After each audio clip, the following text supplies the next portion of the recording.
If you're a mum who wants to avoid seeing your own child going through the tough life lessons that you went through, and you wish you could help your kids become more emotionally resilient, in control, and better at handling stress, then keep watching this video. I'm Alana Cooper, founder of Bush Kids Yoga and creator of the Connecting to Nature and Farm Growth Kids yoga programs, helping kids to connect to nature through fun adventures to become more emotionally healthy, resilient, and in control. It's important to recognise what we can improve on with our own situations, as well as what we can do to support our kids. After all, mistakes are just opportunities to grow, learn, and to try a different approach. The three main common mistakes mums make can include thinking that your child will work it out for themselves, and that facing adversity, stress, bullying, and disappointment is all part of growing up. After all, how many times in life have you heard terms like, "She'll be right," "up you get," "brush it off," "move on," "just get over it"? Often dismissive language like this leads to children to push their emotions aside, which leaves them unresolved. Then these feelings come out in other ways, like struggling with schoolwork, self-sabotage, addictive behaviours, explosive, aggressive behaviours, and withdrawing socially. By having a supportive adult that they can trust to guide them in healthy coping skills, they can then begin to process unresolved emotions. Then they can start to feel confident to take action, to problem solve and communicate their needs.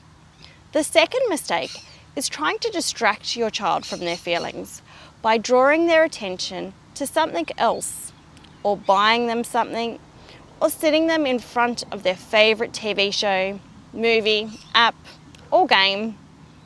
This approach actually reinforces that it is a preferred behaviour to push emotions down and not deal with them.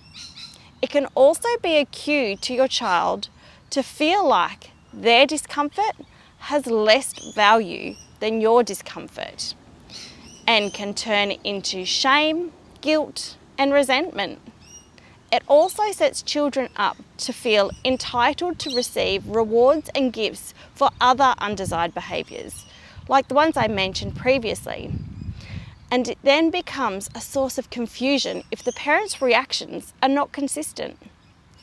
The final mistake is thinking that traditional therapy with a psychologist or a counsellor might be the answer, but not wanting your child to feel the stigma of this, and not realising that Mother Nature, when shown how, has an extraordinary power to heal and rejuvenate us, infinitely more powerful than 100 counsellors and therapists all put together.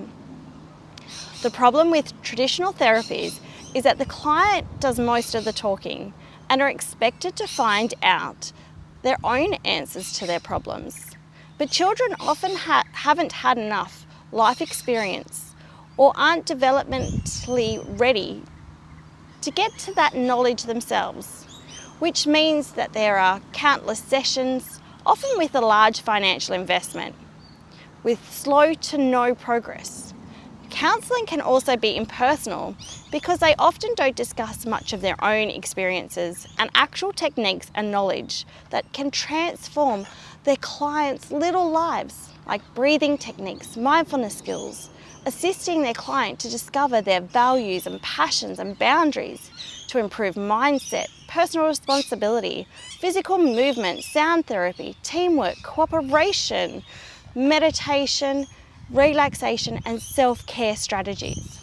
So if you're interested in finding out how you can help your child to connect to nature, to become more emotionally healthy, resilient, and in control, then comment below to let me know what stood out for you.